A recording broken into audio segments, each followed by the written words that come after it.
सिमरों अंगद दोख निकंदन। अमरदास गुर हृदय ध्यावों। श्री गुरु रामदास गुण गावों। गुरु अर्जन विघ्नन के नासक।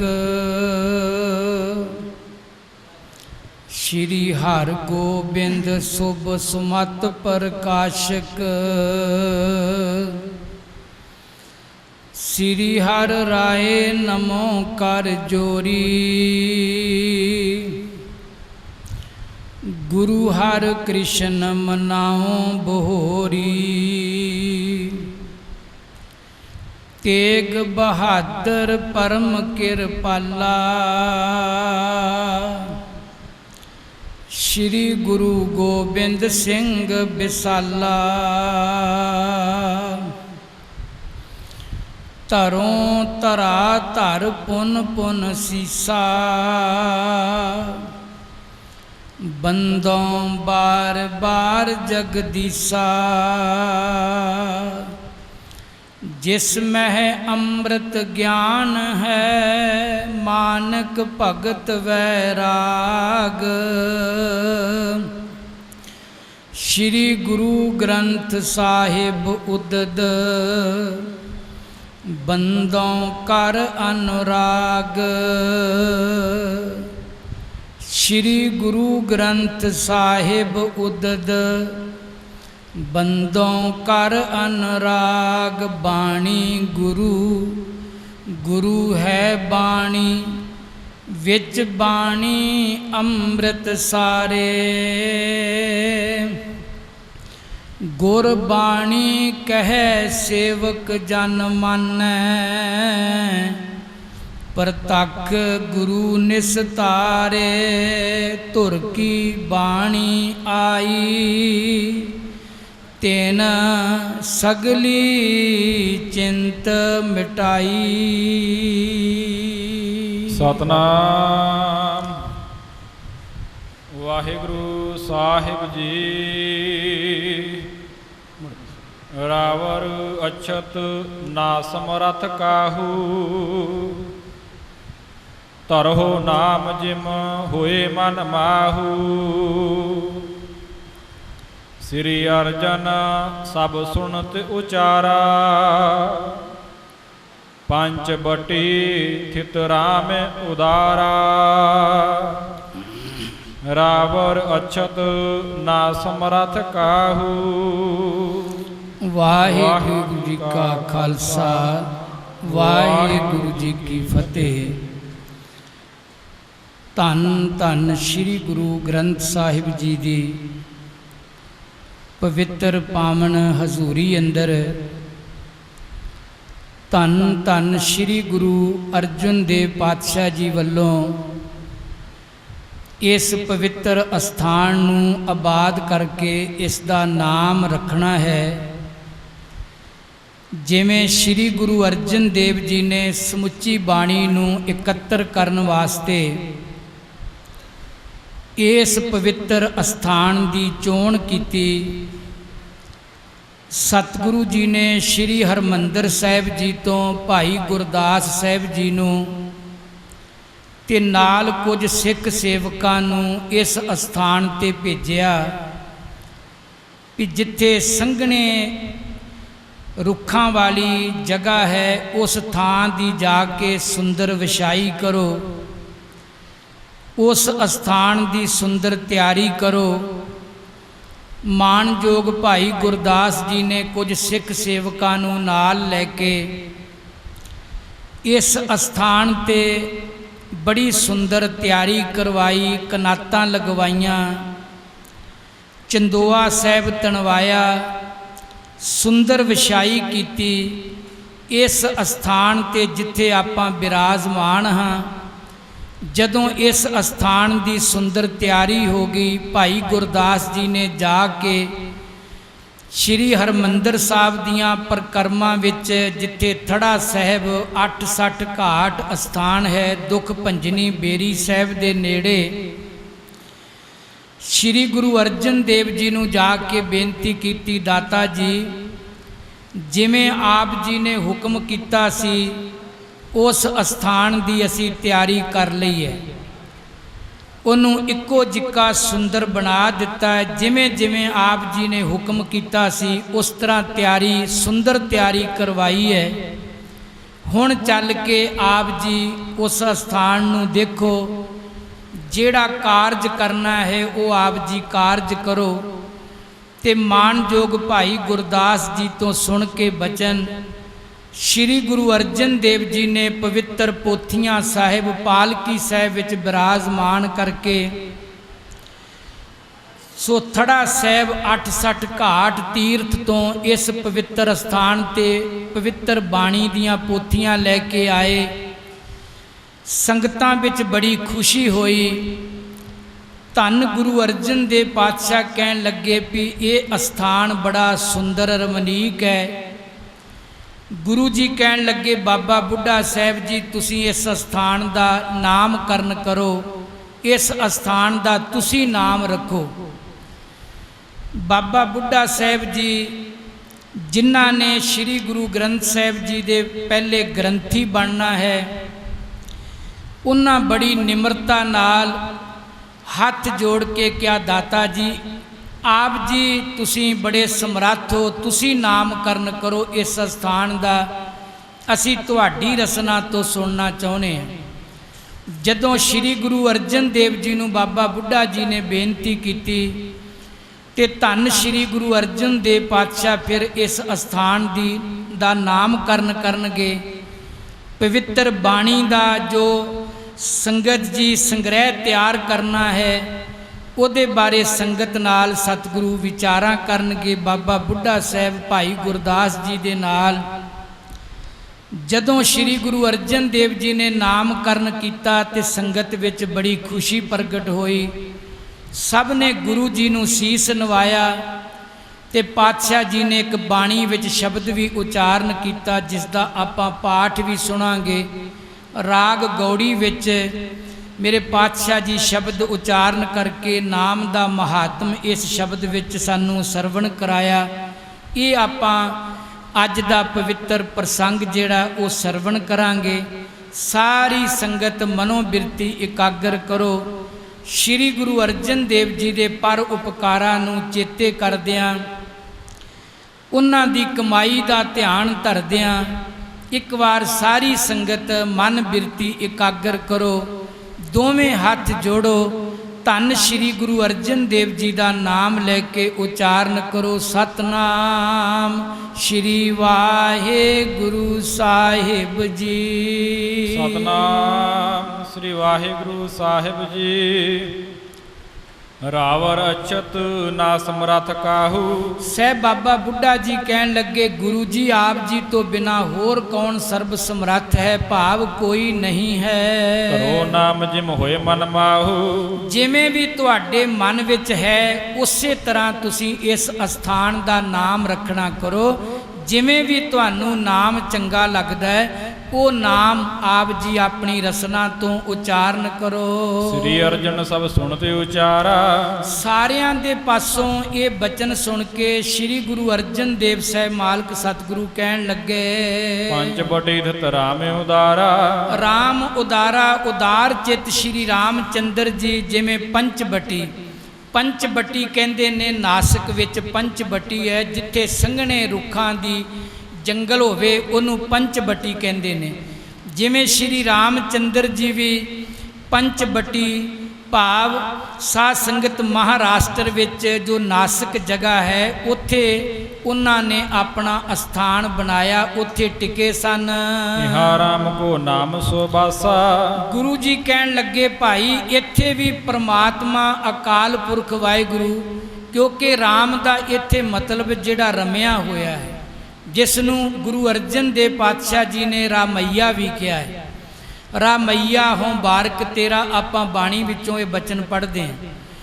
ਰਮਿਆ ਹੋਇਆ ਜਿਹੜਾ ਰਾਮ ਹੈ ਅਕਾਲ ਪੁਰਖ ਵਾਹਿਗੁਰੂ ਜੀ ਦਾ, ਇਸ ਨਾਮ ਉੱਪਰ ਵਾਸ ਹੈ, ਭਾਵ ਸ੍ਰੇਸ਼ਟ ਵਾਸਾ ਹੈ। ਰਚੇ ਗ੍ਰੰਥ ਸਾਹਿਬ ਸੁਖ ਰਾਸਾ, ਸੁੱਖਾਂ ਦੀ ਰਾਸ, ਸੁੱਖ ਦੇਣ ਵਾਲੀ ਜੋ ਪਵਿੱਤਰ ਬਾਣੀ ਹੈ, ਇੱਥੇ ਅਸੀਂ ਸ੍ਰੀ ਗੁਰੂ ਗ੍ਰੰਥ ਸਾਹਿਬ ਮਾਲਕ ਸਤਿਗੁਰੂ ਦੀ ਰਚਨਾ, ਪਾਵਨ ਬਾਣੀ ਦੀ ਰਚਨਾ ਕਰਨੀ ਹੈ, ਜਿਹੜੀ ਬਾਣੀ ਸੁੱਖਾਂ ਦੀ ਪੂੰਜੀ ਹੈ। ਨਾਮ ਸੋ ਨਾਮੇ ਭੇਦ ਨਾ ਕੋਈ, ਨਾਮ ਵਿੱਚ ਤੇ ਨਾਮੀ ਪਰਮਾਤਮਾ ਵਿੱਚ ਕੋਈ ਭੇਦ ਨਹੀਂ ਹੈ। ਏਕ ਰੂਪ ਜਾਣਤ ਸਭ ਲੋਏ, ਸਾਰੀ ਲੋਈ ਸਾਰੀ ਸ੍ਰਿਸ਼ਟੀ ਇੱਕ ਰੂਪ ਹੀ ਪਰਮਾਤਮਾ ਤੇ ਪਰਮਾਤਮਾ ਦੇ ਨਾਮ ਨੂੰ ਜਾਣਦੀ ਹੈ। ਰਾਮ ਨਾਮ ਕੀ ਮਹਿਮਾ ਮਹਾ, ਸ੍ਰੀ ਗੁਰੂ ਅਰਜਨ ਦੇਵ ਪਾਤਸ਼ਾਹ ਕਹਿਣ ਲੱਗੇ ਪਰਮਾਤਮਾ ਦੇ ਨਾਮ ਦੀ ਬਹੁਤ ਵੱਡੀ ਵਡਿਆਈ ਹੈ। ਰਚੇ ਗ੍ਰੰਥ ਸਾਹਿਬ ਜੀ ਇਹਾਂ, ਇੱਥੇ ਅਸੀਂ ਸ੍ਰੀ ਗੁਰੂ ਗ੍ਰੰਥ ਸਾਹਿਬ ਜੀ ਦੀ ਪਾਵਨ ਬਾਣੀ ਦੀ ਰਚਨਾ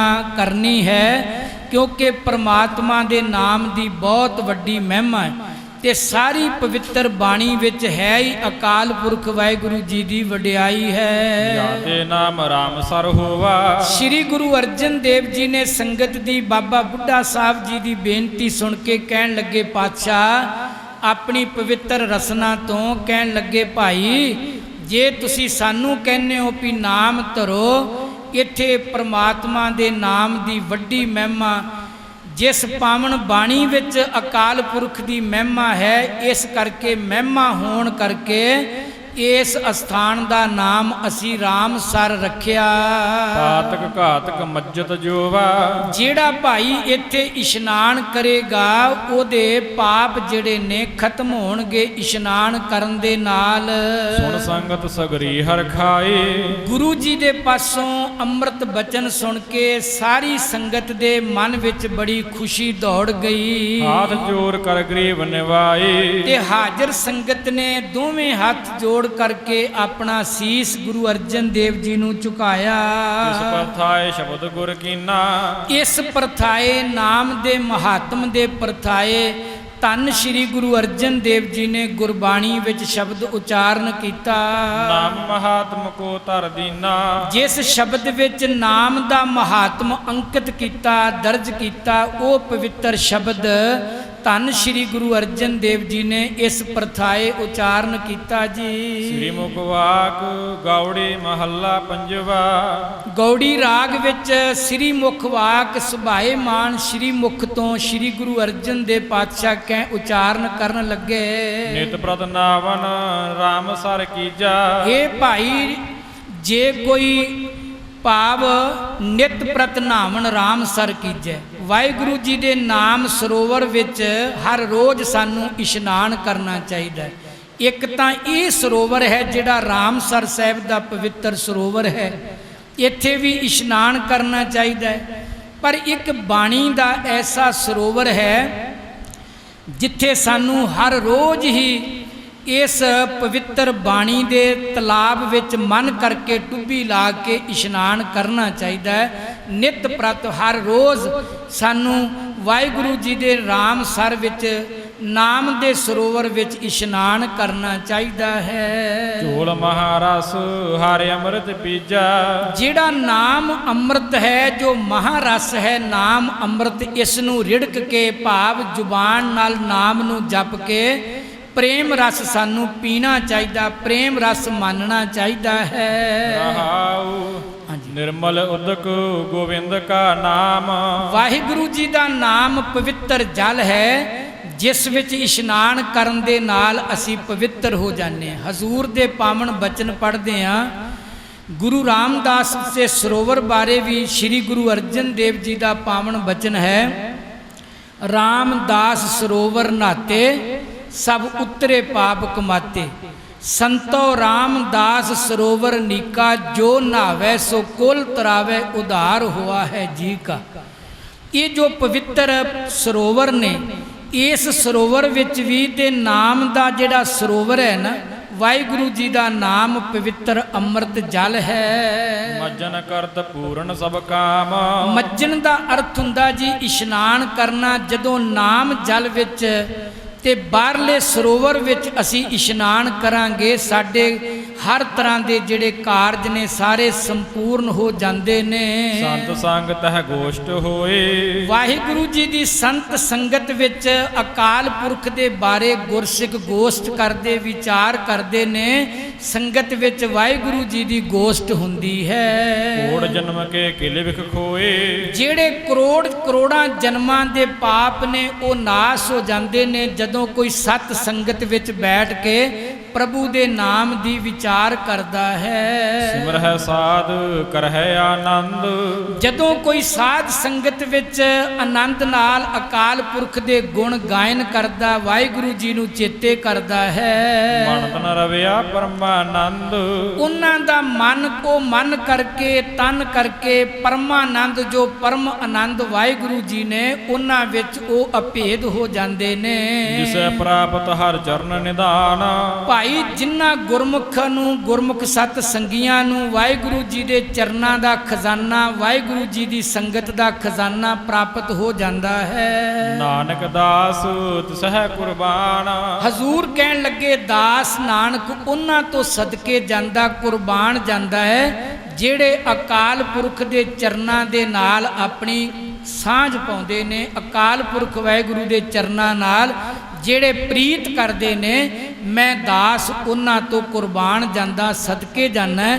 ਐਸ ਪਾਵਨ ਪਵਿੱਤਰ ਅੰਮ੍ਰਿਤ ਬਚਨ ਦਾ ਤਤ ਭਾਵ ਇਹ ਹੈ ਕਿ ਸਾਧ ਸੰਗਤ ਹਰ ਰੋਜ਼ ਸਾਨੂੰ ਨਾਮ ਅੰਮ੍ਰਿਤ ਸਰੋਵਰ 'ਚ ਵੀ ਇਸ਼ਨਾਨ ਕਰਨਾ ਚਾਹੀਦਾ ਹੈ ਜਿੱਥੇ ਅਸੀਂ ਮਨ ਕਰਕੇ ਤਨ ਕਰਕੇ ਪਵਿੱਤਰ ਹੋ ਸਕਦੇ ਹਾਂ। ਚਾਉ ਪਈ ਮੱਜਨ ਜਲੇ ਸ਼ਬਦ ਪਠੰਤਾ। ਗੁਰੂ ਅਰਜਨ ਦੇਵ ਸਾਹਿਬ ਸਤਿਗੁਰੂ ਬਾਣੀ ਕੇ ਬੋਹਿਤ ਸ਼ਹੀਦਾਂ ਦੇ ਸਰਤਾਜ ਦਾਤਾ ਜੀ ਕਹਿਣ ਲੱਗੇ ਜਦੋਂ ਰਾਮਸਰ ਸਾਹਿਬ ਦੇ ਪਵਿੱਤਰ ਇਸ ਜਲ ਵਿੱਚ ਇਸ਼ਨਾਨ ਕਰਦਿਆਂ ਭਾਈ ਕੋਈ ਇਸ ਸ਼ਬਦ ਦਾ ਪਾਠ ਕਰੇਗਾ ਤਿਸ ਤੀਰਥ ਕੋ ਫਲ ਸੋ ਲਹੰਤਾ। ਜਿਹੜਾ ਇਸ ਪਵਿੱਤਰ ਇਸ਼ਨਾਨ ਦਾ ਫਲ ਹੈ ਨਾ ਉਹ ਉਸ ਗੁਰਮੁਖ ਨੂੰ ਪ੍ਰਾਪਤ ਹੋ ਜਾਏਗਾ। ਕੀ ਫਲ ਹੈ ਇਸ ਇਸ਼ਨਾਨ ਦਾ?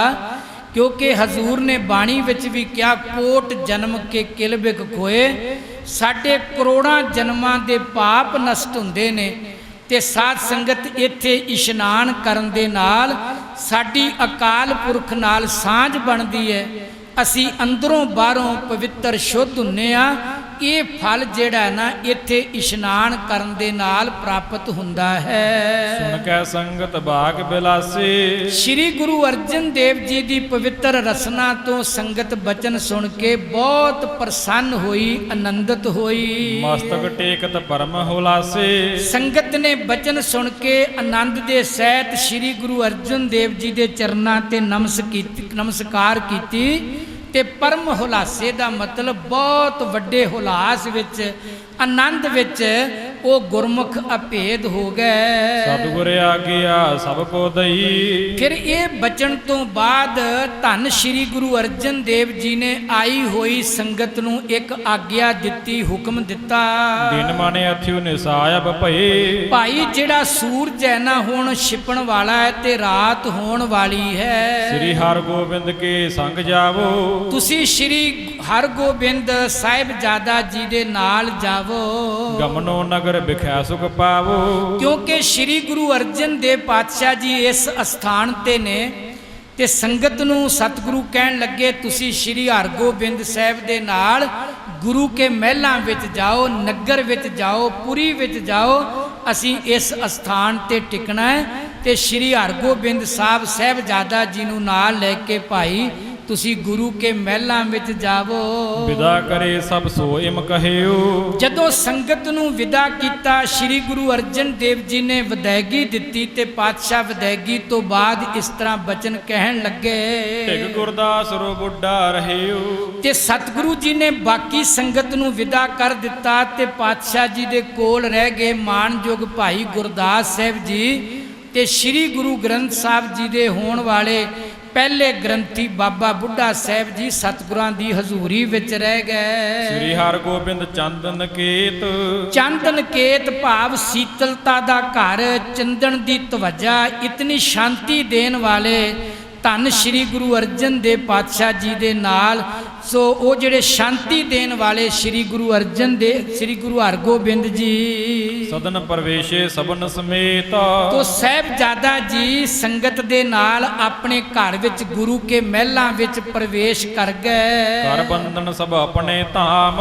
ਇੱਧਰ ਰਾਮਸਰ ਸਾਹਿਬ ਦਾ ਜਿਹੜਾ ਸਥਾਨ ਜਿੱਥੇ ਆਪਾਂ ਸਾਰੇ ਬਿਰਾਜਮਾਨ ਹਾਂ, ਸਾਰੀ ਸੰਗਤ ਜਿਹੜੀ ਹੈ ਨਾ, ਕੁਝ ਕੋ ਗੁਰਮੁਖਾਂ ਨੂੰ ਛੱਡ ਕੇ ਬਾਕੀ ਸੰਗਤ ਨੇ ਗੁਰੂ ਅਰਜਨ ਦੇਵ ਜੀ ਨੂੰ ਨਮਸਕਾਰ ਕੀਤੀ, ਆਗਿਆ ਲੈ ਕੇ ਆਪੋ ਆਪਣੇ ਘਰਾਂ ਵਿੱਚ ਤੰਬੂਆਂ ਵਿੱਚ ਚਲੇ ਗਏ। ਗਏ ਸਿੱਖ ਕੀਨਸ ਬਿਸਰਾਮ। ਉਹਨਾਂ ਗਏ ਹੋਏ ਸਿੱਖਾਂ ਨੇ ਵਿਸਰਾਮ ਕੀਤਾ, ਭਾਵ ਆਰਾਮ ਕੀਤਾ। ਸ੍ਰੀ ਅਰਜਨ ਡੇਰੇ ਮੈਂ ਰਹੇ। ਸ਼੍ਰੀ ਗੁਰੂ ਅਰਜਨ ਦੇਵ ਪਾਤਸ਼ਾਹ ਜੀ ਇਸ ਅਸਥਾਨ ਤੇ ਟਿਕੇ ਰਹੇ, ਬਾਕੀ ਸੰਗਤ ਆਪੋ ਆਪਣੇ ਸਥਾਨ ਤੇ ਚਲੀ ਗਈ। ਜਿਨ ਦਰਸ਼ਨ ਦੁਖ ਦਾਰਦ ਦਹੇ। ਜਿਸ ਸ਼੍ਰੀ ਗੁਰੂ ਅਰਜਨ ਦੇਵ ਜੀ ਦਾ ਦੁੱਖ ਦਰਸ਼ਨ ਕੀਤਿਆਂ ਦੁੱਖ ਵੀ ਖਤਮ ਹੁੰਦਾ ਤੇ ਦਰਿਦਰ ਵੀ ਖਤਮ ਹੁੰਦਾ। ਆਪਾਂ ਅੱਜ ਵੀ ਪਾਵਨ ਬਾਣੀ ਵਿੱਚੋਂ ਪੜਾਂਗੇ, ਸੋ ਕਹੋ ਟਲ ਗੁਰ ਸੇਵੀਐ ਅਹਨਸ ਸਹਿਜ ਸੁਭਾਏ, ਦਰਸ਼ਨ ਪਰਸਿਐ ਗੁਰੂ ਕੈ ਜਨਮ ਮਰਨ ਦੁੱਖ ਜਾਏ। ਜਿਨ੍ਹਾਂ ਦੇ ਦਰਸ਼ਨ ਕੀਤਿਆਂ ਜਨਮ ਤੇ ਮਰਨ ਦਾ ਵੱਡਾ ਦੁੱਖ ਚਲਾ ਜਾਂਦਾ, ਦਰਿਦਰ ਲੈ ਜਾਂਦਾ, ਉਹ ਸ਼੍ਰੀ ਗੁਰੂ ਅਰਜਨ ਦੇਵ ਜੀ ਪਾਤਸ਼ਾਹ ਇਸ ਸਥਾਨ ਤੇ ਟਿਕੇ ਰਹੇ। ਸੇਵਕ ਕਿਤਕ ਰਹੇ ਹਿਤ ਸੇਵਾ। ਕਈ ਸੇਵਕ ਜਿਹੜੇ ਸਨ ਗੁਰੂ ਮਹਾਰਾਜ ਦੀ ਸੇਵਾ ਵਾਸਤੇ ਸਤਿਗੁਰੂ ਜੀ ਦੇ ਚਰਨਾਂ ਵਿੱਚ ਟਿਕੇ ਰਹੇ। ਕਹੈ ਸਮੀਪੀ ਜੇ ਗੁਰਦੇਵਾ। ਜਿਹੜੇ ਗੁਰਦੇਵ ਜੀ ਦੇ ਬਿਲਕੁਲ ਨੇੜੇ ਸਨ ਪਾਤਸ਼ਾਹ ਜੀ ਦੇ, ਉਹ ਗੁਰਦੇਵ ਸ਼੍ਰੀ ਗੁਰੂ ਅਰਜਨ ਦੇਵ ਜੀ ਦੀ ਸੇਵਾ ਵਿੱਚ ਇਸ ਸਥਾਨ ਤੇ ਟਿਕੇ ਰਹੇ। ਸੂਪਕਾਰ ਕਰ ਤਿਆਰਿਆ ਹਾਰੇ। ਸੂਪਕਾਰ ਕਹੀਏ ਲਾਂਗਰੀ ਨੂੰ, ਜਿਹੜਾ ਜਦੋਂ ਸ਼ਾਮਾਂ ਪੈ ਗਈਆਂ, ਰਾਤ ਦਾ ਵਕਤ ਆਇਆ ਤੇ ਲਾਂਗਰੀ ਸਿੰਘ ਨੇ ਲੰਗਰ ਤਿਆਰ ਕਰਕੇ ਗੁਰੂ ਜੀ ਵਾਸਤੇ ਕੀਨ ਸੁਨਾਮਨ ਖਰੋ ਅਗਾਰੇ। ਜਿੱਥੇ ਸ਼੍ਰੀ ਗੁਰੂ ਅਰਜਨ ਦੇਵ ਜੀ ਬਿਰਾਜਮਾਨ ਸਨ, ਸਾਹਮਣੇ ਖੜੇ ਹੋ ਕੇ ਦੋਵੇਂ ਹੱਥ ਜੋੜ ਕੇ ਸੇਵਕ ਕਹਿਣ ਲੱਗਾ, ਪਾਇਸ ਲੈ ਕਰ ਥਾਰ ਮਜਾਰਾ। ਸ਼੍ਰੀ ਗੁਰੂ ਜੀ ਜੇ ਆਪ ਜੀ ਦੀ ਆਗਿਆ ਹੋਵੇ ਤੇ ਆਪ ਜੀ ਦੇ ਵਾਸਤੇ ਥਾਲ ਲੈ ਕੇ ਕੀਨ ਪਰੋਸਨ ਰੁਚਰ ਆਹਾਰਾ। ਮੈਂ ਮਾਲਕ ਸਤਿਗੁਰੂ ਇੱਕ ਥਾਲ ਪਰੋਸਿਆ ਭੋਜਨ ਦਾ, ਬੜਾ ਸੁੰਦਰ ਭੋਜਨ ਤਿਆਰ ਕੀਤਾ, ਜੇ ਆਪ ਜੀ ਆਗਿਆ ਦਿਓ ਤੇ ਤਿਆਰ ਕਰਕੇ ਲੈ ਆਵਾਂ। ਸ੍ਰੀ ਗੁਰ ਕੋ ਤਬ ਜਾਏ ਅਚਾਇਓ। ਫਿਰ ਆਗਿਆ ਮਿਲ ਗਈ ਤੇ ਸੇਵਕ ਨੇ ਆਣ ਕੇ ਸ਼੍ਰੀ ਗੁਰੂ ਅਰਜਨ ਦੇਵ ਜੀ ਨੂੰ ਲੰਗਰ ਛਕਾਇਆ। ਪਾਸੇ ਸਭ ਸਿੱਖਣ ਮੁਖ ਪਾਇਓ। ਤੇ ਪਿੱਛੋਂ ਸਾਰੀ ਸੰਗਤ ਨੇ ਗੁਰੂ ਕਾ ਲੰਗਰ ਛਕਿਆ। ਪਹਿਲੇ ਸ਼੍ਰੀ ਗੁਰੂ ਅਰਜਨ ਦੇਵ ਜੀ ਨੇ ਆਪ ਲੰਗਰ ਛਕਿਆ ਜੀ। ਬੀਤੀ ਜਾਮਨ ਘਟਕਾ ਚਾਰੇ। ਜਦੋਂ ਰਾਤ 4 ਘੜੀ ਰਾਤ ਬਤੀਤ ਹੋ ਗਈ, ਨਿਕਟ ਹੋਏ ਗੁਰਦਾਸ ਉਚਾਰੇ। ਤੋ ਮਾਨਯੋਗ ਭਾਈ ਗੁਰਦਾਸ ਜੀ ਨੇ ਸਤਿਗੁਰਾਂ ਦੇ ਨਿਕਟ ਨੇੜੇ ਹੋ ਕੇ ਇੱਕ ਬੇਨਤੀ ਕੀਤੀ। ਸੁਨੋ ਕਿਰਪਾਲ ਸਗਨ ਬਨ ਮਹਾ। ਕਹਿਣ ਲੱਗੇ, ਸਤਿਗੁਰੂ ਪਾਤਸ਼ਾਹ, ਇਹ ਜਿਹੜਾ ਜੰਗਲ ਹੈ ਨਾ, ਬਹੁਤ ਸੰਘਣਾ ਜੰਗਲ ਹੈ, ਬਹੁਤ ਹੀ ਸੰਘਣਾ ਜੰਗਲ ਹੈ ਜੀ। ਸਸ ਕਰ ਪੀਨਹਿ ਪ੍ਰਵੇਸ਼ੈ ਇਹਾਂ। ਤੋ ਇਹਦੇ ਵਿੱਚ ਤਾਂ ਸੱਸ ਕਰ ਕਹੀਏ ਚੰਦਰਮਾ ਦੀ ਰਿਸ਼ਮ ਵੀ ਅੰਦਰ ਨਹੀਂ ਆ ਸਕਦੀ, ਇੰਨਾ ਸੰਘਣਾ ਜੰਗਲ ਹੈ। ਕਮਲਾਸਨ ਤੁਮ ਰੋਹਿਤ ਜਾਨ। ਕਮਲਾਸਨ ਕਹੀਏ ਪ੍ਰਭੂ ਜੀ ਨੇ ਆਪ ਜੀ ਦਾ ਪ੍ਰੇਮ ਜਾਣ ਕਰਕੇ ਪ੍ਰਥਮ ਰਚਿਓ ਇਹ ਰੁਚਰ ਸਥਾਨ। ਇੰਜ ਲੱਗਦਾ ਜਿਵੇਂ ਸਤ ਅਕਾਲ ਪੁਰਖ ਨੇ ਆਪ ਜੀ ਉੱਪਰ ਕਿਰਪਾ ਕਰਕੇ ਪਹਿਲਾਂ ਹੀ ਇਸ ਸਥਾਨ ਦੀ ਚੋਣ ਕੀਤੀ ਹੋਵੇ। ਅਕਾਲ ਪੁਰਖ ਦੇ ਨਾਲ ਤੁਹਾਡਾ ਬਹੁਤ ਹਿੱਤ ਹੈ ਤੇ ਵਾਹਿਗੁਰੂ ਜੀ ਨੇ ਆਪ ਜੀ ਦੇ ਪਿਆਰ ਨੂੰ ਜਾਣਦਿਆਂ ਜਿਵੇਂ ਪਹਿਲਾਂ ਹੀ ਇਹ ਸਥਾਨ ਤਿਆਰੀ ਕੀਤੀ ਹੋਵੇ। ਕਹਿਤ ਗੁਰੂ ਸੁਨ ਹੈ ਗੁਰਦਾਸ। ਤੇ ਸਤਿਗੁਰੂ ਸ਼੍ਰੀ ਗੁਰੂ ਅਰਜਨ ਦੇਵ ਜੀ ਪਾਤਸ਼ਾਹ ਭਾਈ ਗੁਰਦਾਸ ਜੀ ਨੂੰ ਕਹਿਣ ਲੱਗੇ, ਭਾਈ ਸਾਹਿਬ, ਭਾਈ ਗੁਰਦਾਸ ਜੀ, ਮਹਿਮਾ ਇਸ ਥਲ ਮਹਾ ਪ੍ਰਕਾਸ਼। ਇਸ ਥਲ ਦੀ, ਇਸ ਸਥਾਨ ਦੀ ਜਿਹੜੀ ਮਹਿਮਾ ਹੈ ਨਾ, ਉਹ ਮਹਾਨ ਮਹਿਮਾ ਪ੍ਰਗਟ ਹੋਵੇਗੀ। ਇਸ ਅਸਥਾਨ ਦਾ ਬਹੁਤ ਵੱਡਾ ਨਾਮ ਹੋਵੇਗਾ। ਰਚਨਾ ਅਨੇਕ ਭਾਂਤ ਕੀ ਹੋਵੇ। ਇਸ ਅਸਥਾਨ ਉੱਪਰ ਜਿਹੜਾ ਅੱਜ ਜੰਗਲ ਹੈ, ਕਦੀ ਇਸ ਅਸਥਾਨ ਦੀ ਬਹੁਤ ਵੱਡੀ ਰਚਨਾ ਇੱਥੇ ਰਚੀ ਜਾਏਗੀ। ਪ੍ਰਗਟੈ ਗੁਰ ਪ੍ਰਤਾਪ ਰਿਪ ਖੋਵੈ। ਤੇ ਇਸ ਅਸਥਾਨ ਦਾ ਬਹੁਤ ਵੱਡਾ ਪ੍ਰਤਾਪ ਪ੍ਰਗਟ ਹੋਵੇਗਾ ਤੇ ਜਿਹੜੇ ਧਰਮ ਦੋਖੀ ਹੋਣਗੇ ਉਹ ਨਾਸ ਹੋਣਗੇ ਤੇ ਗੁਰੂ ਨਾਲ ਪਿਆਰ ਕਰਨ ਵਾਲੇ ਪ੍ਰਸੰਨ ਹੋਣਗੇ। ਇੱਥੇ ਇਸ ਅਸਥਾਨ ਤੇ ਗੁਰੂ ਦੀ ਮਹਿਮਾ ਬਹੁਤ ਵੱਡੇ ਰੂਪ ਵਿੱਚ ਪ੍ਰਗਟ ਹੋਵੇਗੀ। ਇਸ ਪ੍ਰਕਾਰ ਕਹਿ ਬਚ ਅਕਲੰਕ। ਸਾਧ ਸੰਗਤ, ਇਹ ਜਿਹੜੇ ਪਵਿੱਤਰ ਬਚਨ ਸ੍ਰੀ ਗੁਰੂ ਅਰਜਨ ਦੇਵ ਜੀ ਨੇ ਕਹੇ ਨੇ ਨਾ, ਇਸ ਅਸਥਾਨ ਦੀ ਮਹਿਮਾ, ਇਸ ਅਸਥਾਨ ਦੀ ਰਚਨਾ ਬਾਰੇ ਅੱਜ ਸਾਰੇ ਆਪਾਂ ਆਪਣੇ ਨੇਤਰਾਂ ਨਾਲ ਦੇਖ ਸਕਦੇ ਹਾਂ ਇਸ ਅਸਥਾਨ ਦੀ ਕਿਤਨੀ ਵੱਡੀ ਮਹਿਮਾ ਹੈ। ਮੈਂ ਤੁਹਾਨੂੰ ਇੱਕ ਉਦਾਹਰਨ ਦੇਣੀ ਚਾਹਾਂਗਾ।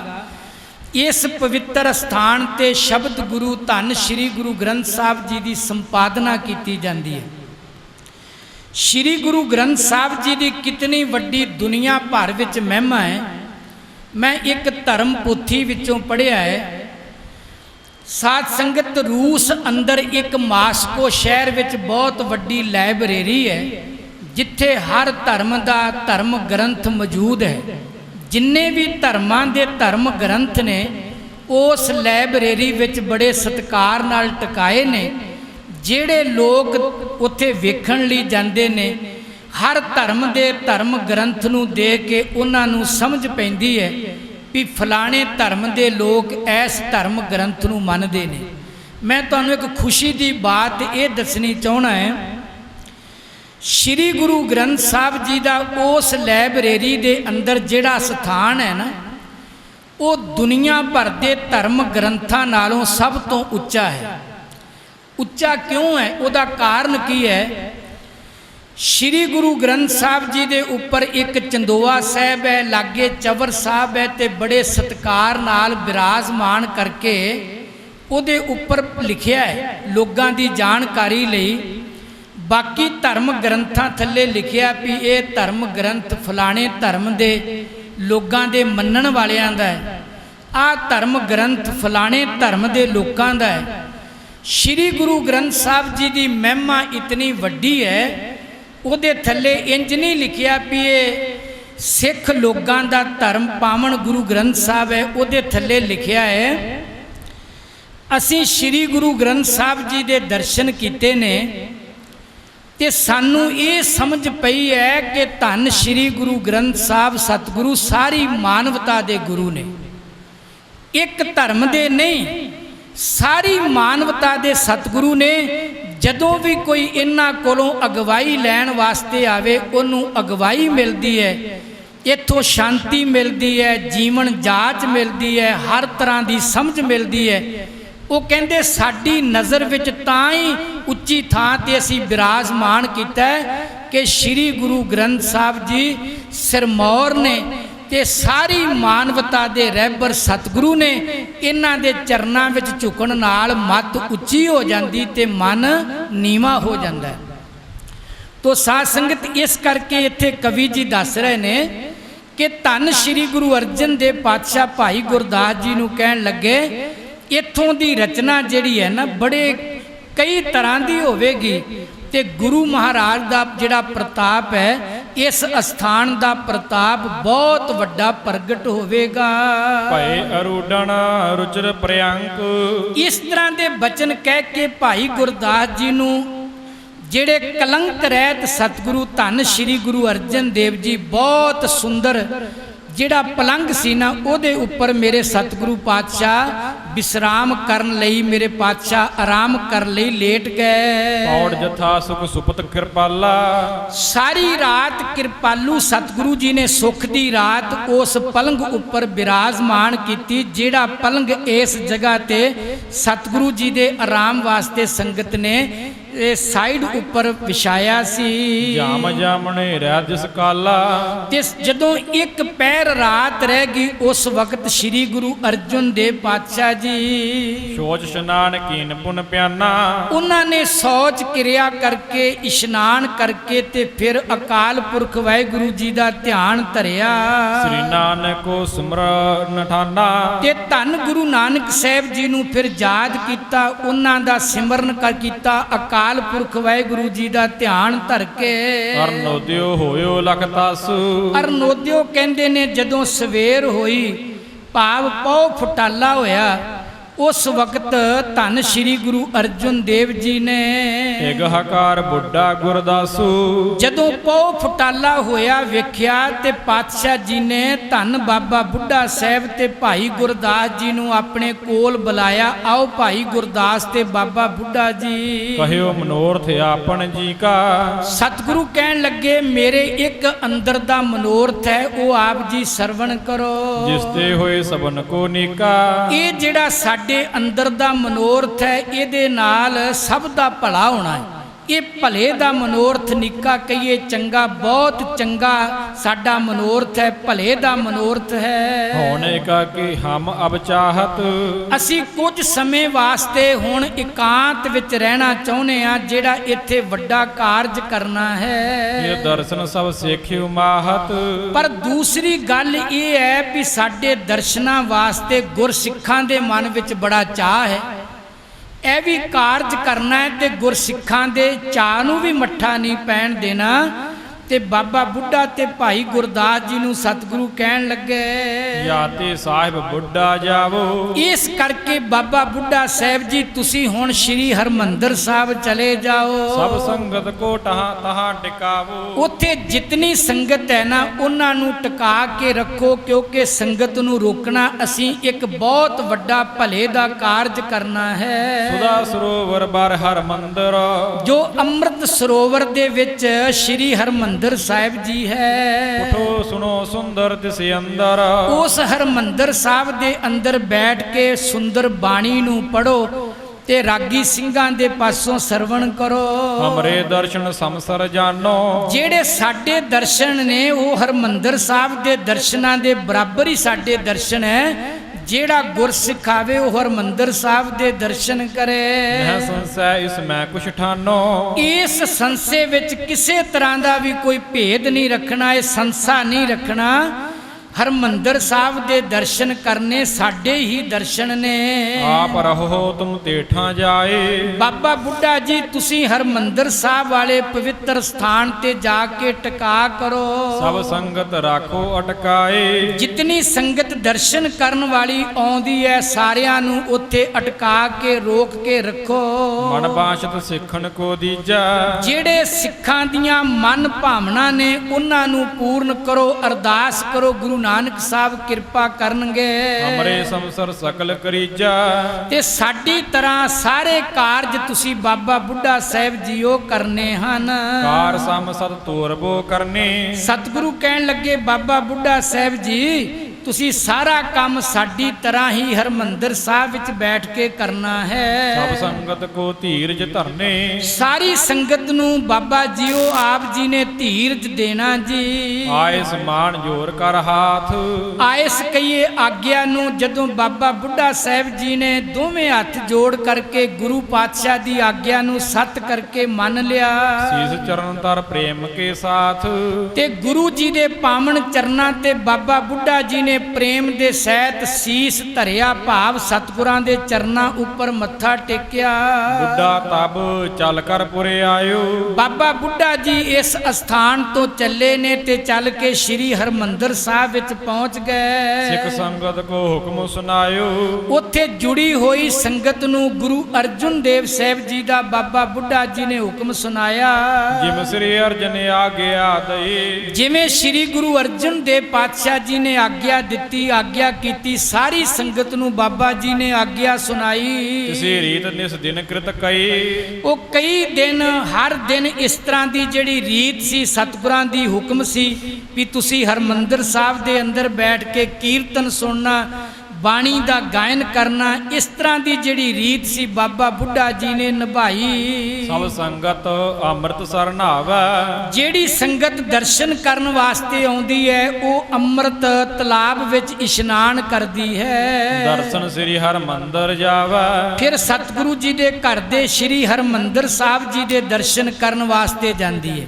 ਸਾਧ ਸੰਗਤ ਸ੍ਰੀ ਹਰਮੰਦਰ ਸਾਹਿਬ ਵੀ ਦੁਨੀਆ ਵਿੱਚੋਂ ਸਭ ਤੋਂ ਸ੍ਰੇਸ਼ਟ ਹੈ। ਮੈਂ ਪੂਰੇ ਭਾਰਤ ਵਿੱਚ ਵੇਖਿਆ ਬੜੇ ਮੰਦਰ ਨੇ, ਪਰ ਸ੍ਰੀ ਹਰਮੰਦਰ ਸਾਹਿਬ ਇੱਕੋ ਹੀ ਹੈ। ਜਿਸ ਹਰਮੰਦਰ ਸਾਹਿਬ ਦੇ ਅੰਦਰ ਧੰਨ ਸ੍ਰੀ ਗੁਰੂ ਅਰਜਨ ਦੇਵ ਜੀ ਨੇ ਧੰਨ ਸ੍ਰੀ ਗੁਰੂ ਗ੍ਰੰਥ ਸਾਹਿਬ ਜੀ ਦਾ ਪ੍ਰਕਾਸ਼ ਕੀਤਾ, ਦੁਨੀਆ ਵਿੱਚ ਮੰਦਰ ਭਾਵੇਂ ਬੇਅੰਤ ਹੋਣਗੇ, ਪਰ ਹਰਮੰਦਰ ਸਾਹਿਬ ਇੱਕੋ ਹੀ ਹੈ ਤੇ ਇਸ ਦੀ ਰੀਸ ਨਹੀਂ ਕੋਈ ਕਰ ਸਕਦਾ। ਮੈਂ ਤੁਹਾਨੂੰ ਇੱਕ ਬੇਨਤੀ ਕਰਨੀ ਚਾਹੁੰਦਾ ਹੈ, ਦੁਨੀਆ ਵਿੱਚ ਕਈ ਧਰਮ ਮੰਦਰ ਨੇ, ਕਾਬੇ ਵਿੱਚ ਕੋਈ ਗੈਰ ਮੁਸਲਮ ਨਹੀਂ ਜਾ ਸਕਦਾ, ਕਈ ਹੋਰ ਧਰਮ ਮੰਦਰਾਂ ਵਿੱਚ ਵੀ ਗੈਰ ਧਰਮ ਦੇ ਲੋਕ ਨਹੀਂ ਜਾ ਸਕਦੇ। ਇੱਕ ਮੁਸਲਮਾਨ ਭਰਾ ਨੇ ਲਿਖਿਆ ਹੈ, ਕਹਿੰਦੇ ਮੈਂ ਮੱਕਿਓਂ ਚੱਲ ਕੇ ਜਦੋਂ ਤੁਰਿਆ ਤੇ ਮੈਨੂੰ ਪਤਾ ਲੱਗਾ ਰੱਬ ਦੇ ਧਰਮ ਮੰਦਰਾਂ ਵਿੱਚ ਵੀ ਮਨੁੱਖਾਂ ਨਾਲ ਵਿਤਕਰਾ ਕੀਤਾ ਜਾਂਦਾ ਹੈ। ਕਈ ਮੈਂ ਧਰਮ ਮੰਦਰ ਵਿੱਚ ਗਿਆ, ਪਰ ਮੇਰੇ ਮਨ ਨੂੰ ਸਕੂਨ ਉਦੋਂ ਮਿਲਿਆ ਜਦੋਂ ਮੈਂ ਸ਼੍ਰੀ ਹਰਮੰਦਰ ਸਾਹਿਬ ਆਇਆ। ਉਹਨਾਂ ਨੇ ਇੱਕ ਬਚਨ ਲਿਖਿਆ, ਕਹਿਣ ਲੱਗੇ मैंने मुसलमान को अंदर जाते हुए देखा। श्री हरमंदर साहब एक ऐसा रब जी का घर है जिथे मैं एक मुसलमान नूं भी मत्था टेकन वास्ते अंदर जांदियां देखिया। हिंदू को बाहर आते हुए देखा, हिंदू भरा अंदर मत्था टेक के नमस्कार करके बाहर आउंदा मैं देखिया। अछूत को हलवा खाते हुए देखा, कड़ा प्रसाद सब नूं बराबर वरतदा है, कोई वितकरा नहीं है।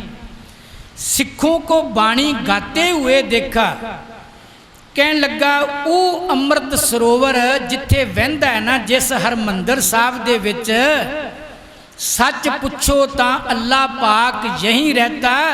जिस हरमंदर साहब दे विच सरोवर वहंदा है, जे कोई मैनू पूछेगा भी अल्लाह पाक कित्थे रहिंदा ते मैं कहांगा श्री हरमंदर साहब दे विच ही अल्लाह पाक रहिंदा है। भाव दुनिया विच बहुत धर्म मंदिर ने, पर श्री हरमंदर साहब दा कोई सानी नहीं। धन श्री गुरु अर्जुन देव पातशाह जी ने जिहड़ा हुक्म दिता है, संगत हरमंदर साहब दे विच जांदी है, दर्शन करते ने, सरोवर विच इशनान करके जन्म जन्म की मैल उतरदी है। बाबा बुढ़ा साहब जी ये सारा बचन निभा रहे ने।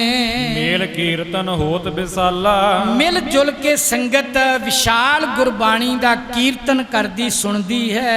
बैठे बुढ़ा बिच सब काला, बाबा बुढ़ा जी संगत विच बैठ के गुरबाणी दा कीर्तन सुनिया करदे करिया करदे ने। दोहरा निकट रहो गुरदास एक लिखन सुनन के हेत। फिर कवि जी ने हुण रामसर साहब की कथा आरंभ की। कहन लगे गुरबाणी का खजाना तैयार करने लई श्री गुरु अर्जुन देव पातशाह जी के पास लिखण ते सुनन वास्ते भाई गुरदास जी रहे ने। कीर्तिक सेवक अपर जे बैठे होए सुचेत। होर भी कई सेवक जेड़े गुरु जी के पास सुचेत होके बड़ी सावधानता दे नाल बैठते ने।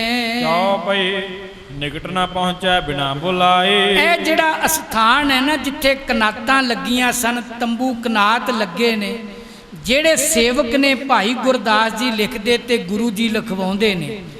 बाकी ਜਿਹੜੇ सेवक ने ना, वो गुरु जी की आग्या विच थां पर थां पहरा दिंदे ने, पर बिना बुलाया कोई सेवक इस अस्थान ते गुरु जी दे नेड़े नहीं जांदा।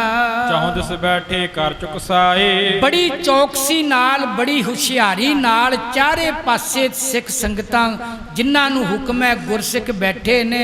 जो मानव आवे अनजाने, जे कोई अनजाने विच कोई मानव मनुख आ भी जांदा है, पर चेतने न टिकदे जाने। उन्हां नूं पहरा देण वाले गुरसिख वर्ज दिंदे, भाव नेड़े नहीं जाण दिंदे। हिम एकाकी होया गुरपूरे। इस तरह धन श्री गुरु अर्जुन देव पातशाह जी एकांत विच तब गुरदास हकार हदूरे।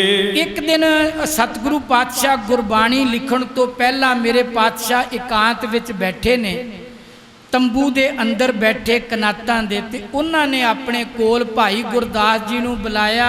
निकट बिठाए मनोरथ भाखा। कोल बिठा के अपने अंदर दी गल कही, कहन लगे भाई गुरदास जी आ अपना कारज है।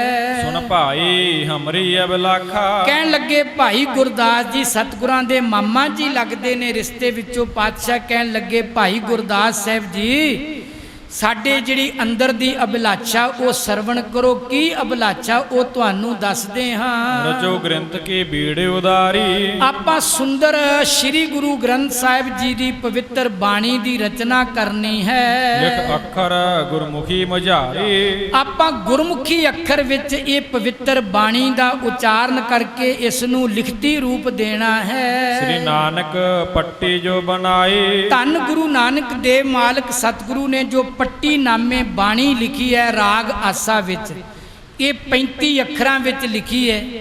ਜਿਹੜੀ ਅੱਜ ਕੱਲ੍ਹ ਦੀ 35 ਅੱਖਰੀ ਹੈ ਉਹਨੂੰ ਤਰਤੀਬ ਬਾਅਦ ਵਿੱਚ ਸ੍ਰੀ ਗੁਰੂ ਅਰਜਨ ਦੇਵ ਜੀ ਨੇ ਦਿੱਤੀ। ਜਿਵੇਂ ਅੱਜ ਦੀ 35 ਅੱਖਰੀ ਊੜੇ ਅੱਖਰ ਤੋਂ ਸ਼ੁਰੂ ਹੁੰਦੀ ਹੈ, ਪਰ ਗੁਰੂ ਨਾਨਕ ਸਾਹਿਬ ਦੀ ਜੋ ਪਵਿੱਤਰ ਬਾਣੀ ਹੈ ਉਹ ਸੱਸੇ ਅੱਖਰ ਤੋਂ ਪੱਟੀ ਲਿਖੀ ਵਿੱਚ ਗੁਰੂ ਨਾਨਕ ਸਾਹਿਬ ਨੇ ਆਰੰਭ ਕੀਤੀ। ਸੱਸੈ ਸੋਏ ਸ੍ਰਿਸ਼ਟ ਜਿਨ ਸਾਜੀ ਸਭਨਾ ਸਾਹਿਬ ਏਕ ਭਇਆ। ਫਿਰ ਅੱਗੇ ਈਵੜੀ ਅੱਖਰ ਹੈ ਜਿਹਨੂੰ ਆਪਾਂ ਈੜੀ ਕਹਿੰਦੇ ਆ। ਫਿਰ ਇਸ ਤੋਂ ਅੱਗੇ ਊੜਾ ਹੈ। ਅੱਜ 35 ਅੱਖਰਾਂ ਦੀ ਆਰੰਭਤਾ ਊੜੇ ਤੋਂ ਲੈ ਕੇ ਅੜਾੜੇ ਤੱਕ ਜਾ ਕੇ ਸਮਾਪਤ ਹੁੰਦੀ। ਇਹਦੀ ਤਰਤੀਬ ਧੰਨ ਸ੍ਰੀ ਗੁਰੂ ਅਰਜਨ ਦੇਵ ਜੀ ਨੇ ਗੁਰੂ ਅੰਗਦ ਦੇਵ ਜੀ ਨੇ ਤਿਆਰ ਕੀਤੀ ਹੈ। ਇੱਥੇ ਗੁਰੂ ਜੀ ਭਾਈ ਗੁਰਦਾਸ ਜੀ ਨੂੰ ਕਹਿਣ ਲੱਗੇ ਜਿਹੜੇ ਗੁਰਮੁਖੀ ਅੱਖਰ ਨੇ 35 ਅੱਖਰ ਜਿਨ੍ਹਾਂ ਵਿੱਚ ਗੁਰੂ ਨਾਨਕ ਸਾਹਿਬ ਨੇ 35 ਅੱਖਰਾਂ ਵਿੱਚ ਜੋ ਪੱਟੀ ਨਾਮੇ ਬਾਣੀ ਤਿਆਰ ਕੀਤੀ। 35 ਅੱਖਰ ਕਰੇ ਸੁਹਾਈ। ਜੋ 35 ਅੱਖਰਾਂ ਵਿੱਚ ਪੱਟੀ ਨਾਮੇ ਬਾਣੀ ਹੈ ਤਿਨ ਮੈਂ ਲਿਖੋ ਸਰਬ ਗੁਰਬਾਣੀ। ਉਹਨਾਂ 35 ਅੱਖਰਾਂ ਦੇ ਵਿੱਚ ਸਾਰੀ ਗੁਰਬਾਣੀ ਆਪਾਂ ਲਿਖਾਂਗੇ। ਪਠ ਵੀ ਵਿਖਿਆ ਸੁਖੈਨ ਮਹਾਨੀ। ਜਿਹੜੀ ਪੜਨ ਵਿੱਚ ਬਾਣੀ ਬਹੁਤ ਸੁਖਾਲੀ ਹੋਵੇਗੀ। ਜਿਨ ਕੀ ਬੁੱਧ ਮਹਿਦ ਅਦਕਾਏ। ਜਿਨ੍ਹਾਂ ਬਾਣੀ ਕਰਤਾ ਦੀ ਬੁੱਧ ਬਹੁਤ ਵੱਡੀ ਬੇਅੰਤ ਅਥਾਹ ਬੁੱਧ ਹੈ। ਬਹੁ ਅਭਿਆਸ ਵਿਦਿਆ ਪਾਈ। ਜਿਨ੍ਹਾਂ ਬਹੁਤ ਅਭਿਆਸ ਕਰਕੇ ਵੱਡੀ ਵਿਦਿਆ ਪ੍ਰਾਪਤ ਕੀਤੀ।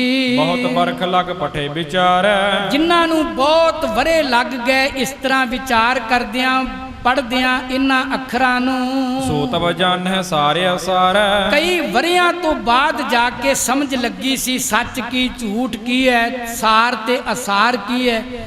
ਜਿਨ੍ਹਾਂ ਦੀ ਬਹੁਤ ਵੱਡੀ ਬੁੱਧ ਸੀ। ਜਿਸ ਤਤ ਕੋ ਗੁਰਮੁਖੀ ਮਝਾਰੀ। ਆਪਾਂ ਇਹ ਜਿਹੜੀ ਗੁਰਮੁਖੀ ਅੱਖਰ ਨੇ ਇਹਨਾਂ ਵਿੱਚ ਸਾਰੀ ਬਾਣੀ ਉਚਾਰਨ ਕਰਾਂਗੇ, ਲਿਖਾਂਗੇ। ਲਿਖਿਆ ਸੁਗਮ ਸ਼ਰਧਾ ਔਰ ਧਾਰੀ। ਭਾਈ ਗੁਰਦਾਸ ਜੀ ਇੱਛਾ ਰੱਖ ਕੇ ਬਹੁਤ ਦਿਲ ਵਿੱਚ ਸ਼ਰਧਾ ਧਾਰਨ ਕਰਕੇ ਆਪਾਂ ਸੁਖਾਲੇ ਰੂਪ ਵਿੱਚ ਗੁਰਮੁਖੀ ਅੱਖਰਾਂ ਵਿੱਚ ਬਾਣੀ ਲਿਖਾਂਗੇ। ਸੰਸਕ੍ਰਿਤ ਅਰ ਤੁਰਕਣ ਭਾਸ਼ਾ। ਸ੍ਰੀ ਗੁਰੂ ਅਰਜਨ ਦੇਵ ਪਾਤਸ਼ਾਹ ਕਹਿਣ ਲੱਗੇ ਜਿਹੜੀ ਸੰਸਕ੍ਰਿਤ ਭਾਸ਼ਾ ਤੇ ਤੁਰਕਣ ਭਾਸ਼ਾ, ਤੁਰਕੀ ਭਾਸ਼ਾ ਦਾ ਮਤਲਬ ਜਿਹੜੀ ਫਾਰਸੀ ਦੀ ਭਾਸ਼ਾ ਹੈ। ਇਸਮੈਂ ਲਿਖਲਾ ਹੈ ਬੁੱਧ ਰਾਸਾ। ਇਹ ਜਿਹੜੀਆਂ ਦੋ ਭਾਸ਼ਾਵਾਂ ਨੇ ਨਾ ਸੰਸਕ੍ਰਿਤ ਤੇ ਫਾਰਸੀ ਭਾਸ਼ਾ, ਇਹਨਾਂ ਵਿੱਚ ਜਿਹੜੇ ਵੱਡੀ ਬੁੱਧ ਵਾਲੇ ਲੋਕ ਹੋਣਗੇ ਫਿਰ ਆਪੇ ਬਾਣੀ ਲਿਖ ਲੈਣਗੇ। ਸਭ ਉਪਰ ਪਸਰਹਿ ਧਾਈ। ਇਹ ਜਿਹੜੀ ਗੁਰਮੁਖੀ ਅੱਖਰ ਨੇ ਇਸ ਗੁਰਮੁਖੀ ਅੱਖਰ ਭਾਸ਼ਾ ਨੇ ਸਾਰੀਆਂ ਭਾਸ਼ਾਵਾਂ ਉੱਪਰ ਇਸ ਤਰ੍ਹਾਂ ਆਪਣਾ ਕਬਜ਼ਾ ਕਰ ਲੈਣਾ ਹੈ। ਜਿਵੇਂ ਜਲ ਪਰਸੋ ਚਿਕਣਤਾ ਪਾਈ। ਜਿਵੇਂ ਪਾਣੀ ਉੱਤੇ ਥੰਧਿਆਈ ਜਿਹੜੀ ਹੈ ਨਾ ਉਹ ਸਾਰੇ ਫੈਲ ਜਾਂਦੀ ਹੈ, ਇਸ ਤਰ੍ਹਾਂ ਗੁਰਮੁਖੀ ਭਾਸ਼ਾ ਸਾਰਿਆਂ ਤੇ ਆਪਣੀ ਪਕੜ ਬਣਾਏਗੀ। ਵੇਖੋ ਸ੍ਰੀ ਗੁਰੂ ਅਰਜਨ ਦੇਵ ਸਾਹਿਬ ਜੀ ਨੇ ਕਿੰਨੇ ਸੋਹਣੇ ਬਚਨ, ਪਿਆਰੇ ਬਚਨ ਕਹੇ, ਪਰ ਅੱਜ ਅਸੀਂ ਗੁਰਮੁਖੀ ਭਾਸ਼ਾ ਤੋਂ ਵੀ ਕੰਨੀ ਕਤਰਾਉਣ ਲੱਗ ਪਏ। ਘਰਾਂ ਵਿੱਚ ਜਿਹੜੇ ਥੋੜੇ ਬਾਤੇ ਪੜ੍ਹੇ ਨੇ ਉਹ ਬਹੁਤੇ ਹਿੰਦੀ ਬੋਲਣ ਵਿੱਚ ਸ਼ੌਂਕ ਰੱਖਦੇ, ਕੋਈ ਇੰਗਲਿਸ਼ ਬੋਲਦਾ ਆਪਣੇ ਬੱਚਿਆਂ ਨਾਲ। ਜਿੰਨੀ ਭਾਸ਼ਾਵਾਂ ਦਾ ਮਰਜ਼ੀ ਗਿਆਨ ਪ੍ਰਾਪਤ ਹੋਵੇ ਮੁਬਾਰਕ ਹੈ, ਪਰ ਆਪਣੀ ਮਾਤ ਭਾਸ਼ਾ ਨਾਲ ਸਾਨੂੰ ਪਿਆਰ ਜ਼ਰੂਰ ਕਰਨਾ ਚਾਹੀਦਾ ਹੈ। ਡਾਕਟਰ ਸਰੂਪ ਸਿੰਘ ਅਲੱਗ ਕਹਿੰਦੇ ਨੇ ਐਸ ਗੁਰ ਸਿੱਖੋ, ਜੇ ਊੜਾ ਤੇ ਜੂੜਾ ਭੁੱਲ ਜਾਓਗੇ ਤੇ ਸਿੱਖੀ ਕਿੱਥੋਂ ਭਾਲੋਗੇ। ਜੇ ਊੜਾ ਤੇ ਜੂੜੇ ਨੂੰ ਭੁੱਲ ਗਏ ਤੇ ਫਿਰ ਸਿੱਖੀ ਨੂੰ ਕਿੱਥੋਂ ਪ੍ਰਾਪਤ ਕਰਾਂਗੇ। ਇਹ ਗੁਰਮੁਖੀ ਭਾਸ਼ਾ ਨੂੰ ਚੇਤੇ ਰੱਖਣਾ, ਇਸ ਨਾਲ ਪਿਆਰ ਕਰਨਾ ਬਹੁਤ ਜ਼ਰੂਰੀ ਹੈ। ਧੰਨ ਗੁਰੂ ਅਰਜਨ ਦੇਵ ਕਹਿਣ ਲੱਗੇ ਭਾਈ ਗੁਰਦਾਸ ਜੀ, ਜਿਵੇਂ ਪਾਣੀ ਉੱਤੇ ਥੰਧਿਆਈ ਫੈਲ ਜਾਂਦੀ ਹੈ, ਬਾਕੀ ਭਾਸ਼ਾਵਾਂ ਉੱਪਰ ਗੁਰਮੁਖੀ ਭਾਸ਼ਾ ਇੰਜ ਫੈਲ ਜਾਏਗੀ। ਕਿਰਤ ਕਰਤ ਗ੍ਰਸਤੀ ਮਤ ਥੋਰੀ। ਜਿਹੜੇ ਕਿਰਤੀ ਲੋਕ ਨੇ, ਕਿਰਤ ਕਰਨ ਵਾਲੇ, ਗ੍ਰਸਤ ਵਿੱਚ ਆਪਣਾ ਕੰਮ ਧੰਦਾ ਕਰਕੇ ਜੀਆਂ ਨੂੰ ਪਾਲਣ ਵਾਲੇ, ਉਹਨਾਂ ਦੀ ਇਸ ਪਾਸੇ ਤੋਂ ਮੱਤ ਥੋੜੀ ਹੈ। ਸੁਗਮ ਪਠੈ ਵਿਦਿਆ ਜਿਨ ਲੋਰੀ, ਜਿਨ੍ਹਾਂ ਨੂੰ ਵਿਦਿਆ ਦੀ ਲੋੜ ਹੈ ਨਾ, ਉਹ ਸੁਖਾਲੀ ਵਿਦਿਆ ਪੜ੍ਹ ਸਕਣਗੇ। ਕਿਰਤ ਕਰਨ ਵਾਲਾ ਬੰਦਾ ਵੀ ਬਾਣੀ ਦਾ ਪਾਠ ਕਰ ਸਕੇਗਾ। ਜਿਹੜੇ ਸੰਸਕ੍ਰਿਤ ਵਿੱਚ ਲਿਖੇ ਨੇ ਧਰਮ ਗ੍ਰੰਥ ਮਹਾਂਪੁਰਖਾਂ ਦੇ, ਉਹਨੂੰ ਹਰ ਕੋਈ ਨਹੀਂ ਪੜ੍ਹ ਸਕਦਾ। ਧੰਨ ਗੁਰੂ ਅਰਜਨ ਦੇਵ ਪਾਤਸ਼ਾਹ ਨੇ ਕਿੱਡੀ ਵੱਡੀ ਕਿਰਪਾ ਕੀਤੀ, ਕਹਿਣ ਲੱਗੇ ਸੁਖਾਲੀ ਬੋਲੀ 'ਚ ਲਿਖੋ। ਇੱਥੇ ਕਿਰਤ ਕਰਕੇ ਰੋਟੀ ਕਮਾ ਕੇ ਖਾਣ ਵਾਲੇ ਵੀ ਆਪਣੀ ਮਾਤ ਭਾਸ਼ਾ ਵਿੱਚ ਬਚਨ ਪੜ੍ਹ ਲੈਣਗੇ। ਪ੍ਰਗਟ ਹੈ ਗਾਡੀ ਰਾਹ ਵਿਸਾਲਾ, ਇਹ ਜਿਹੜਾ ਗਾਡੀ ਰਾਹ ਹੈ ਨਾ, ਗੁਰਮੁਖੀ ਭਾਸ਼ਾ ਵਾਲਾ ਅਸੀਂ ਜਗਤ ਵਿੱਚ ਪ੍ਰਗਟ ਕਰਨਾ ਹੈ। ਚਲ ਹੈ ਜੋ ਨਹਿ ਭੂਲੈ ਕਿਸ ਕਾਲਾ, ਤੋ ਕਵੀ ਜੀ ਕਹਿਣ ਲੱਗੇ ਚੱਲੇ ਜੋ ਨਹਿ ਭੂਲੇ ਇਸ ਕਾਲਾ। ਜਿਹੜੇ ਇਸ ਰਸਤੇ ਤੇ ਚੱਲਣਗੇ ਨਾ, ਗੁਰਮੁਖੀ ਵਾਲੇ ਰਸਤੇ ਤੇ, ਉਹ ਕਦੀ ਵੀ ਜ਼ਿੰਦਗੀ ਵਿੱਚ ਕਿਸੇ ਸਮੇਂ ਵੀ ਭੁੱਲਣਗੇ ਨਹੀਂ, ਮਾਰ ਨਹੀਂ ਖਾਣਗੇ। ਲਿਖੋ ਗੁਰਮੁਖੀ ਅੱਖਰ ਯਾਤੇ, ਇਸ ਕਰਕੇ ਭਾਈ ਗੁਰਦਾਸ ਜੀ ਗੁਰਮੁਖੀ ਅੱਖਰਾਂ ਵਿੱਚ ਪਵਿੱਤਰ ਬਾਣੀ ਲਿਖੋ। ਸਗਲ ਜਗਤ ਮੈਂ ਹੋਏ ਬਖਿਆਤੇ, ਸਾਰੇ ਜਗਤ ਵਿੱਚ ਇਹ ਗੱਲ ਪ੍ਰਗਟ ਹੋਏਗੀ, ਹਰ ਕੋਈ ਪਾਵਨ ਬਾਣੀ ਦਾ ਪਾਠ ਕਰ ਲਏਗਾ। ਸਰਦਾਵੰਤੇ ਪਠੈ ਸੁਖੈਣ, ਜਿਹੜੇ ਸ਼ਰਧਾਲੂ ਲੋਕ ਨੇ, ਕਿਰਤ ਕਮਾਈ ਕਰਨ ਵਾਲੇ, ਉਹ ਵੀ ਸੁਖੈਨ ਸੁਖਾਲੀ ਬੋਲੀ ਹੋਣ ਕਰਕੇ ਪਵਿੱਤਰ ਬਾਣੀ ਦਾ ਪਾਠ ਕਰਨਗੇ। ਜਾਣੈ ਹਰ ਸਿਮਰਨ ਗਤ ਦੈਨ, ਇਸ ਲਈ ਉਹ ਜਾਣ ਲੈਣਗੇ ਕਿ ਵਾਹਿਗੁਰੂ ਦੀ ਜਿਹੜਾ ਸਿਮਰਨ ਹੈ ਨਾ, ਉਹ ਹੀ ਮੁਕਤੀ ਦੇਣ ਵਾਲਾ ਹੈ। ਇਨਕੀ ਮਹਿਮਾ ਮਹਾ ਪੇਰਾਮੋ, ਇਹ ਬਾਣੀ ਦੀ ਮਹਿਮਾ, ਬਾਣੀ ਦੇ ਪਵਿੱਤਰ ਸ਼ਬਦਾਂ ਦੀ ਮਹਿਮਾ ਭਾਈ ਗੁਰਦਾਸ ਜੀ ਬੜੀ ਸੁੰਦਰ ਹੈ। ਵਿਦਿਆ ਜਗ ਗੁਰਮੁਖੀ ਸੋ ਨਾਮੋ, ਇਹ ਗੱਲ ਜਗਤ ਵਿੱਚ ਪ੍ਰਗਟ ਹੋਵੇਗੀ ਜਿਹੜੇ ਗੁਰਮੁਖੀ ਅੱਖਰਾਂ ਵਿੱਚ ਪਰਮਾਤਮਾ ਦੀ ਸਿਫਤ ਸਲਾਹ ਦੇ ਬਚਨ ਜਗਤ ਵਿੱਚ ਪ੍ਰਗਟ ਹੋਣਗੇ। ਲਿਖਿਆ ਪਠੈ ਲਿਖਿਆ ਸਨਮਾਨੈ, ਜਿਹੜੇ ਸਨਮਾਨ ਨਾਲ ਬਾਣੀ ਦੇ ਦਰਸ਼ਨ ਕਰਨਗੇ, ਪੜ੍ਹਨਗੇ, ਬਾਣੀ ਲਿਖਣਗੇ, ਜਿਹੜੇ ਬਾਣੀ ਦਾ ਸਨਮਾਨ ਕਰਨਗੇ। ਇਹ ਬਚਨ ਬੜਾ ਜ਼ਰੂਰੀ ਹੈ। ਸਾਨੂੰ ਹਰ ਇੱਕ ਸਿੱਖ ਨੂੰ ਬਾਣੀ ਦਾ ਸਨਮਾਨ ਕਰਨਾ ਬਹੁਤ ਜ਼ਰੂਰੀ ਹੈ। ਸਤਿਗੁਰੂ ਗੁਰੂ ਹਰਿ ਰਾਏ ਸਾਹਿਬ ਦੇ ਬਚਨ ਵੀ ਆਪਾਂ ਬਾਅਦ ਵਿੱਚ ਪੜ੍ਹਦੇ ਹਾਂ। ਜਿਨ ਪੈ ਅਦਬ ਨ ਬਾਣੀ ਧਾਰਾ, ਜਾਣੋ ਸੋ ਸਿੱਖ ਨਹੀਂ ਹਮਾਰਾ। ਭਾਈ ਗੁਰਬਾਣੀ ਦਾ ਸਨਮਾਨ ਕਰਨਾ ਇਹ ਬਹੁਤ ਜ਼ਰੂਰੀ ਹੈ। ਬਾਣੀ ਦੇ ਸਤਿਕਾਰ ਵਿੱਚ ਕਦੀ ਫਰਕ ਨਹੀਂ ਪੈਣ ਦੇਣਾ ਚਾਹੀਦਾ। ਹਜ਼ੂਰ ਕਹਿਣ ਲੱਗੇ ਭਾਈ ਗੁਰਦਾਸ ਜੀ, ਜਿਹੜੇ ਦਰਸ਼ਨ ਕਰਨਗੇ, ਬਾਣੀ ਦਾ ਪਾਠ ਕਰਨਗੇ, ਬਾਣੀ ਨੂੰ ਅੱਖਰਾਂ ਦੁਆਰਾ ਲਿਖਣਗੇ, ਸਨਮਾਨ ਕਰਨਗੇ, ਉਹ ਗੁਰਮੁਖ ਪਿਆਰੇ ਨਿਜ ਪਾਤਕ ਘਾਤਕ ਦਠਾਨੈ, ਉਹਨਾਂ ਦੇ ਜਿਹੜੇ ਸਮੂਹ ਪਾਪ ਨੇ ਨਾ, ਉਹ ਨਾਸ ਹੋ ਜਾਣਗੇ ਜਿਹੜਾ ਬਾਣੀ ਦਾ ਅਦਬ ਕਰੇਗਾ ਜੀ। ਚਤੁਰ ਗੁਰੂ ਕੇ ਸ਼ਬਦ ਮੁਕੰਦੇ, ਸਤਿਗੁਰੂ ਪਾਤਸ਼ਾਹ ਕਹਿਣ ਲੱਗੇ ਭਾਈ ਗੁਰਦਾਸ ਜੀ, ਸਾਡੇ ਤੋਂ ਪਹਿਲਾਂ ਜਿਹੜੇ 4 ਗੁਰੂ ਸਾਹਿਬਾਨ ਜੀ ਦੇ ਸ਼ਬਦ ਹਨ। ਲਿਖ ਪੋਥੀ ਤੁਮ ਲਿਖੋ ਆਨੰਦੇ, ਆਪਾਂ ਪੋਥੀ ਵੇਖੋ, ਤੁਸੀਂ ਵੀ ਦਰਸ਼ਨ ਕਰੋ ਤੇ ਬਾਣੀ ਪੋਥੀ ਵਿੱਚੋਂ ਤੁਸੀਂ ਆਨੰਦ ਦੇ ਸਹਿਤ ਇਸ ਰਚਨਾ ਦੀ ਸ਼ੁਰੂਆਤ ਕਰੋ ਜੀ। ਸਭ ਬੇਦਨ ਕੋ ਸਾਰ ਨਿਕਾਰਾ, ਇਹ ਜਿਹੜੀ ਪਵਿੱਤਰ ਬਾਣੀ ਹੈ, ਇਹ ਬਹੁਤ ਮਹਾਨ ਬਾਣੀ ਤੇ ਸਭ ਤੋਂ ਪਵਿੱਤਰ ਬਾਣੀ ਹੈ। ਮਤ ਸਾਗਰ ਜਿਵੇਂ ਰਤਨ ਉਦਾਰਾ, ਜਿਵੇਂ ਸਾਗਰ ਨੂੰ ਰਿੜਕ ਕੇ ਵਿੱਚੋਂ ਰਤਨ ਕੱਢੇ ਨੇ, ਮਾਨੋ ਇਹ ਬਾਣੀ ਰਤਨਾਂ ਦੀ ਖਾਣ ਹੈ। ਇੱਕ ਇੱਕ ਸ਼ਬਦ ਜਿਹੜਾ ਸਾਡੀ ਕੱਚੀ ਮੱਤ ਨੂੰ ਵੀ ਭਾਵ ਰਤਨਾ ਵਰਗੀ ਬਣਾ ਦਿੰਦਾ। ਮੱਤ ਵਿੱਚ ਰਤਨ ਜਵਾਹਰ ਮਾਣਕ, ਜੇ ਇੱਕ ਗੁਰ ਕੀ ਸਿੱਖ ਸੁਣੀ, ਜੇ ਇੱਕ ਗੁਰੂ ਦੀ ਸਿੱਖਿਆ ਸੁਣ ਲਈਏ ਤੇ ਮੱਤ ਜਿਹੜੀ ਰਤਨਾ ਜਵਾਹਰ ਮਾਣਕ ਵਰਗੀ ਕੀਮਤੀ ਬਣ ਜਾਂਦੀ ਹੈ। ਸ੍ਰੀ ਨਾਨਕ ਸ੍ਰੀ ਅੰਗਦ ਨਾਮੋ, ਕਹਿਣ ਲੱਗੇ ਧੰਨ ਗੁਰੂ ਨਾਨਕ ਸਾਹਿਬ ਜੀ ਤੇ ਧੰਨ ਸ੍ਰੀ ਗੁਰੂ ਅੰਗਦ ਦੇਵ ਸਾਹਿਬ ਜੀ। ਸ੍ਰੀ ਗੁਰ ਅਮਰ ਅਪਰ ਸ੍ਰੀ ਰਾਮੋ, ਸ੍ਰੀ ਗੁਰੂ ਅਮਰਦਾਸ ਸਾਹਿਬ ਜੀ ਤੇ ਧੰਨ ਸ੍ਰੀ ਗੁਰੂ ਰਾਮਦਾਸ ਸਾਹਿਬ ਜੀ। ਪ੍ਰਿਥਕ ਪ੍ਰਿਥਕ ਲਿਖ ਇਨਕੀ ਬਾਣੀ, ਪ੍ਰਿਥਕ ਪ੍ਰਿਥਕ ਦਾ ਮਤਲਬ ਹੁੰਦਾ ਵੱਖਰੀ ਵੱਖਰੀ ਕਰਕੇ ਭਾਈ ਗੁਰਦਾਸ ਜੀ ਇਹਨਾਂ ਦੇ ਨਾਵਾਂ ਦੀ ਪਛਾਣ ਕਰਕੇ, ਜਿਵੇਂ ਮਹੱਲਾ ਚੌਥਾ, ਮਹੱਲਾ ਪਹਿਲਾ, ਮਹੱਲਾ ਤੀਜਾ, ਇਸ ਤਰ੍ਹਾਂ ਇਹਨਾਂ ਦੀ ਵੱਖਰੀ ਵੱਖਰੀ ਪਹਿਚਾਣ ਕਰਕੇ ਪਾਠ ਕਰ ਆਪ ਲਿਓ ਪਹਿਚਾਨੇ, ਤੁਸੀਂ ਪੜ੍ਹ ਕਰਕੇ ਸਤਿਗੁਰਾਂ ਦੀ ਬਾਣੀ ਦੀ ਆਪ ਹੀ ਪਹਿਚਾਣ ਕਰ ਲੈਣੀ ਵੀ ਕਿਹੜੀ ਬਾਣੀ ਕਿਹੜੇ ਸਤਿਗੁਰੂ ਜੀ ਦੀ ਹੈ। ਸੁਣ ਭਾਈ ਗੁਰਦਾਸ ਉਚਾਰੇ,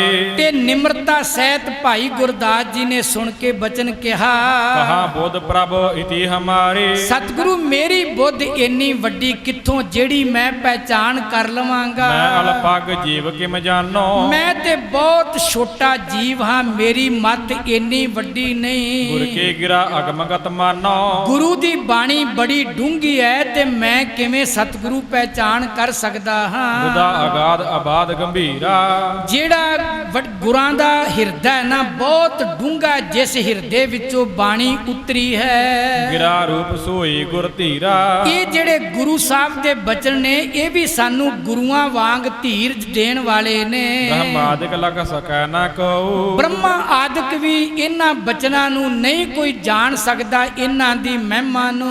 ਮੋਹ ਮਹਿ ਕਹਾ ਇਤੀ ਮਤ ਹੋ, ਮੈਂ ਕਿੱਥੋਂ ਤੱਕ ਕਹਿ ਸਕਦਾ ਮੇਰੀ ਇੰਨੀ ਮੱਤ ਕਿੱਥੋਂ ਸਤਿਗੁਰੂ, ਮੈਂ ਤੇ ਬਹੁਤ ਛੋਟੀ ਮੱਤ ਵਾਲਾ ਹਾਂ। ਜੇ ਕਰ ਹੋ ਆਪ ਸਹਾਈ, ਭਾਈ ਗੁਰਦਾਸ ਜੀ ਕਹਿਣ ਲੱਗੇ ਗਰੀਬ ਨਵਾਜ ਜੇ ਤੁਸੀਂ ਸਹਾਇਤਾ ਕਰੋ ਪਿੰਗਲ ਪਰਬਤ ਪਾਰ ਪਰੇ। ਆਪਾਂ ਬਾਅਦ ਚ ਬਾਣੀ ਚੋਂ ਬਚਨ ਵੀ ਪੜਾਂਗੇ।